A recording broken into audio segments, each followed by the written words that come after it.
The Untouchables and the Pax Britannica by Babasaheb Ambedkar. Part 7.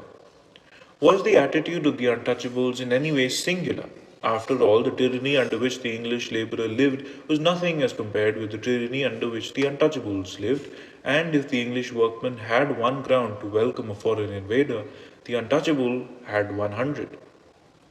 Space left blank. Not only did the Untouchables enable the British to conquer India, they enabled the British to retain it. The Mutiny of 1857 was an attempt to destroy British rule in India.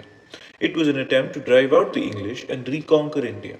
So far as the army was concerned, the mutiny was headed by the Bengal army. The Bombay army and the Madras army remained loyal, and it was with their help that the mutiny was suppressed. What was the composition of the Bombay army and the Madras army? They were mostly drawn from the Untouchables, the Mahars in Bombay and the Pariahs in Madras. It is therefore true to say that the Untouchables not only helped the British to conquer India, they helped them to retain India.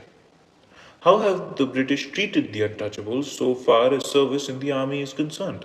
Strange as it may appear, the answer is that the British government has since about 1890 placed a ban on the recruitment of the Untouchables in the Indian army. The result was that those who had already been recruited remained. It is a great mercy that they were not disbanded. But in course of time they died or went on pension and ultimately by about 1910 completely disappeared from the army. Nothing can be more ungrateful than this exclusion of the Untouchables from the army. Why did the British commit an act which appears to be an act of treachery and bad faith? No reason has ever been given by the British government for this ban on the recruitment of the Untouchables into the army.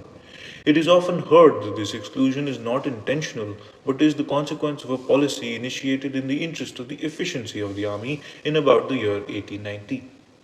But is this so? This policy is based on two principles, one relating to organization and the other relating to recruiting. The principle of organization that was introduced in 1890 is known as the principle of class composition, as against the old principle of a mixed regiment. Under the new principle, the Indian Army was organized on the principle of class regiment or the class squadron or company system. This means in the first case that the whole regiment is composed of one class or caste, and in the second case that every squadron or company is formed entirely of one class. The old principle of recruiting was to take the best men available no matter what his race or religion was.